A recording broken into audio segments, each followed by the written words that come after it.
Evolution salutations, everyone. Evolution Forever, and welcome back to Archeage. Now, I know what you're thinking, Sparky. This isn't your alt account, Pink. This isn't your backup account for your Let's Play. This isn't your Let's Play account, and this isn't your main account. Whose account is this?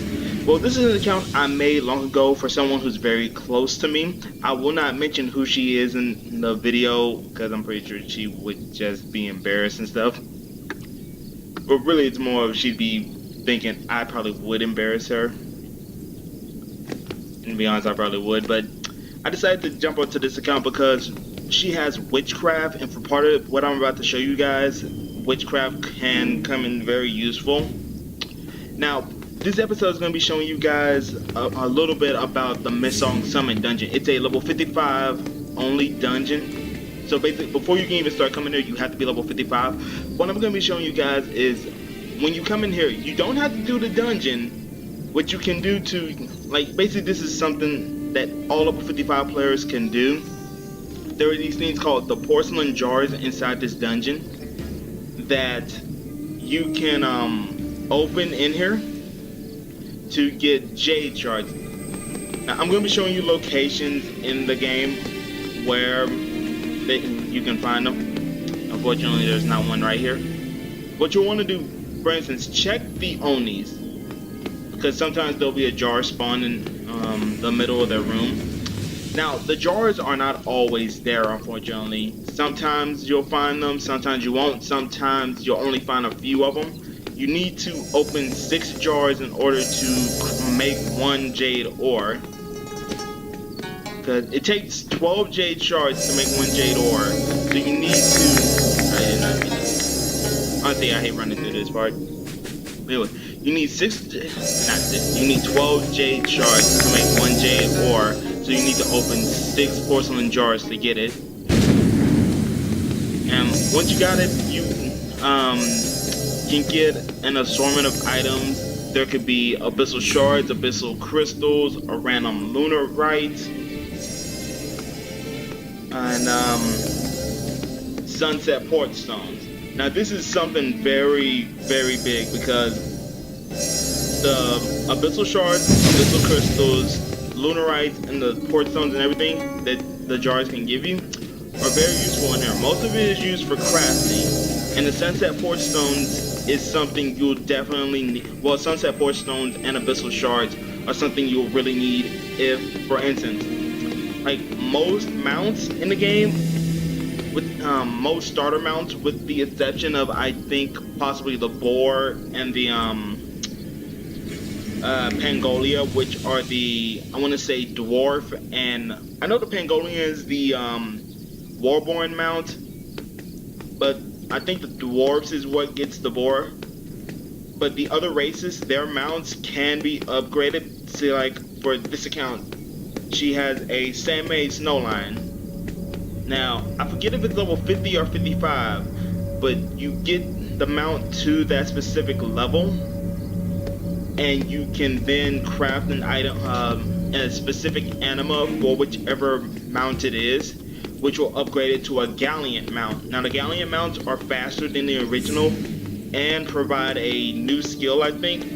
Basically, you upgrade your mount to get it to evolved, sort of like how you get a Storm Dart to become a Thunder Dash.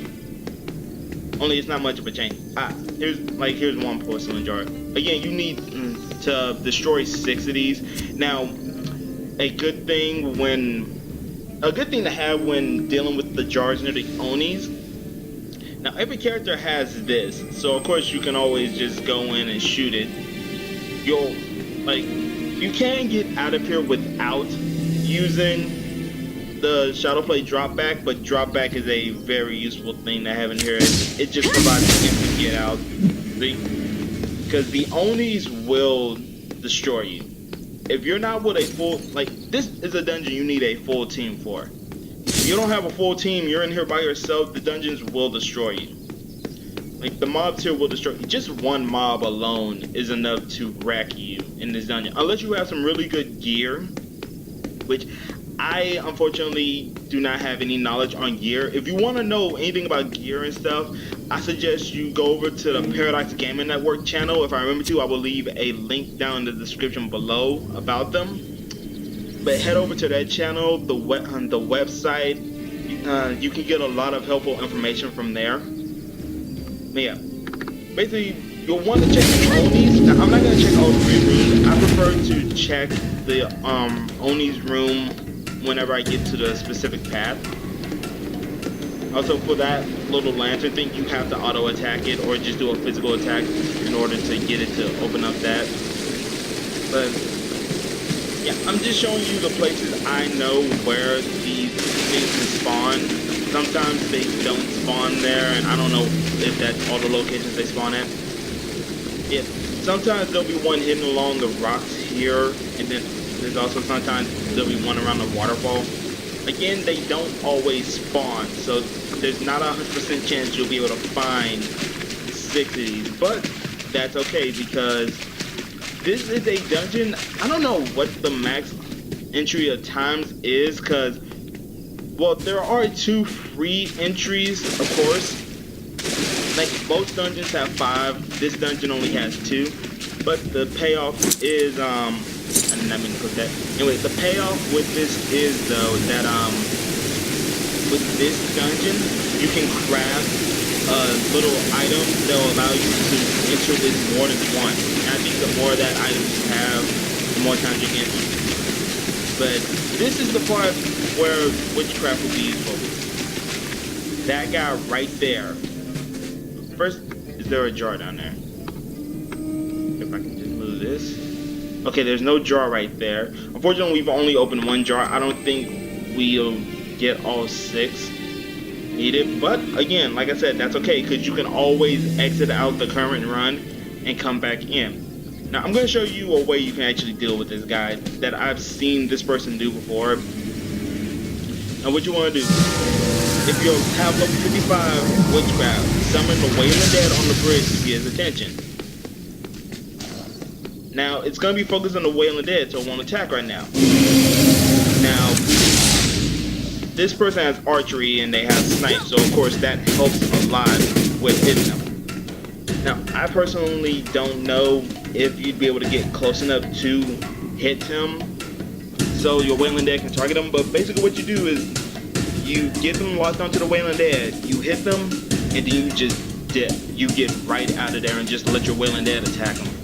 Because, again, I don't know if it's a bug, a glitch, or whatever, but the sentry cannot hit the Wailing Dead.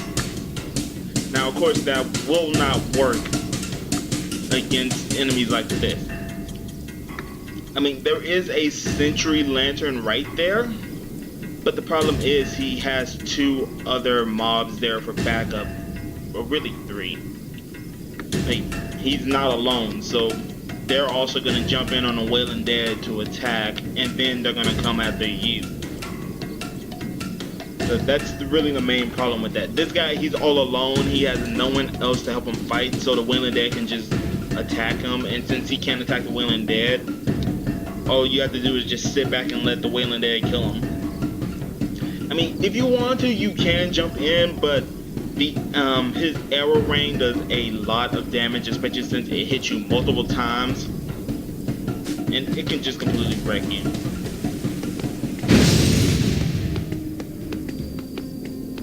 And now, the problem, there is still another problem though, because now you also have a Wailing Dead that will attack anything. Now, what's also good about this is this guy, sometimes he will drop abyssal shards. Again, another major thing you would need if you're gonna level up your mount, because abyssal shards are another ingredient for the anima.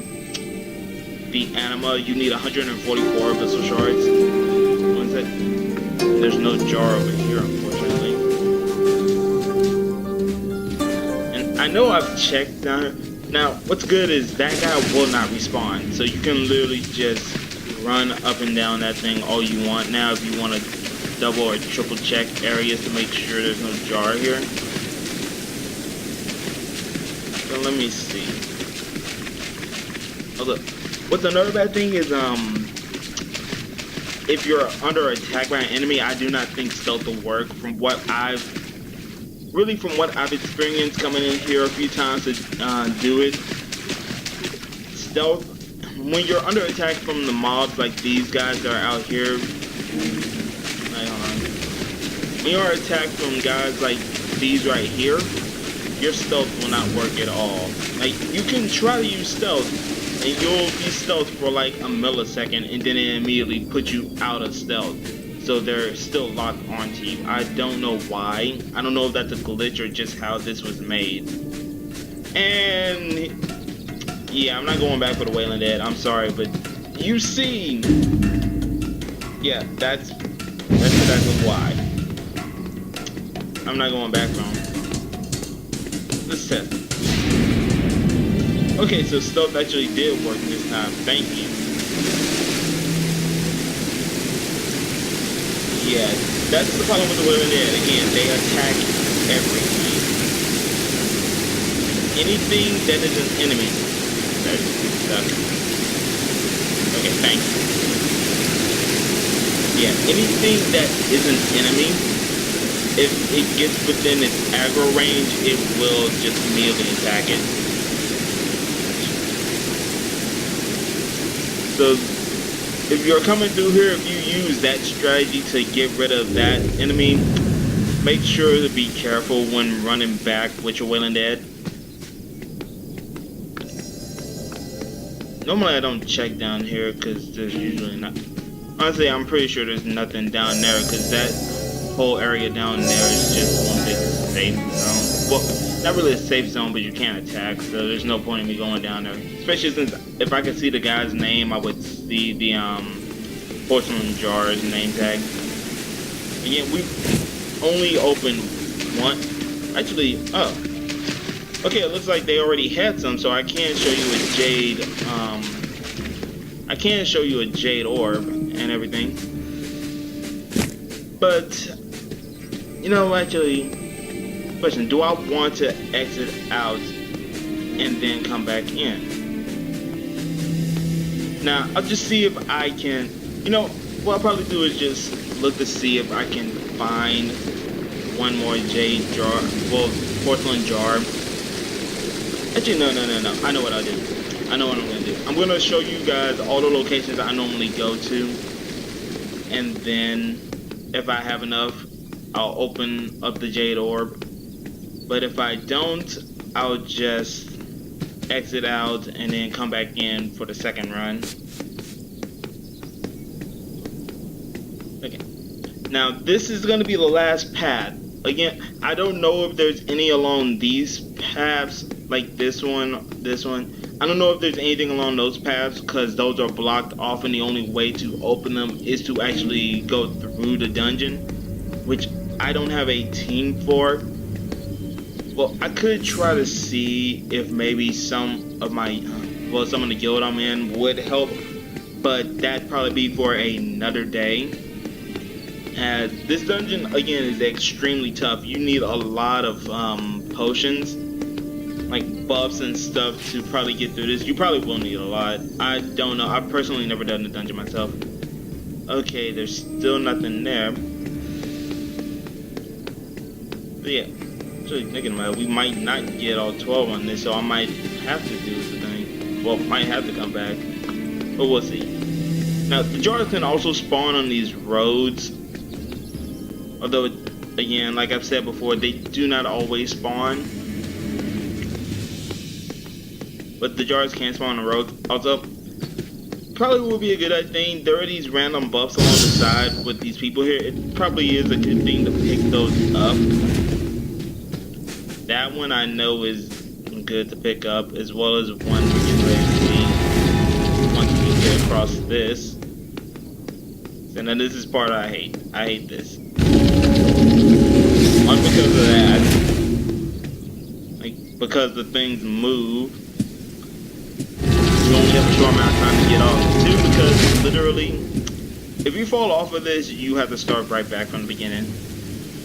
Yeah, it sends you right, like the middle here is the spawn point and everything. Yeah, if you die and you have to respawn, you have to go right back here and then walk all the way back to wherever he was.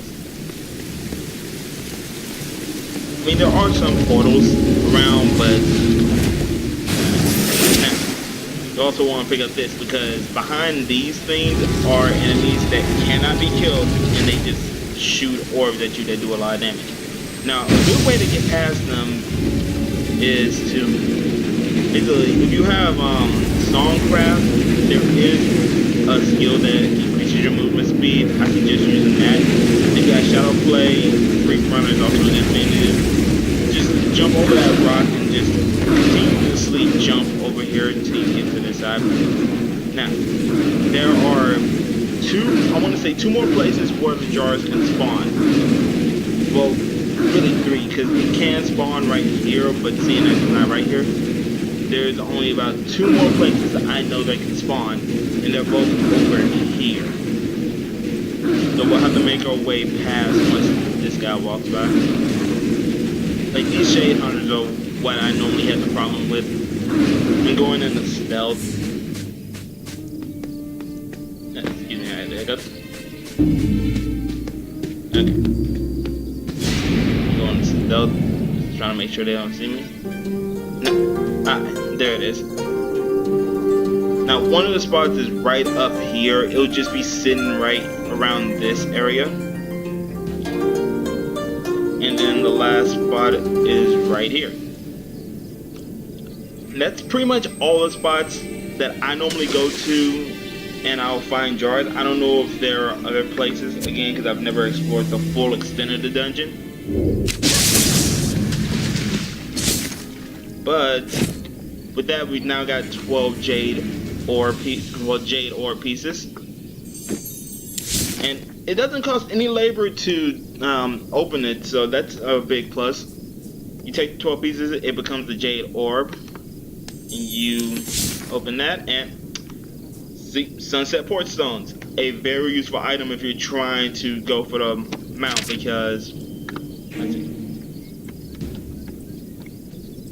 just type in anima, no, 9 arches, see dungeon, see they have a sand main.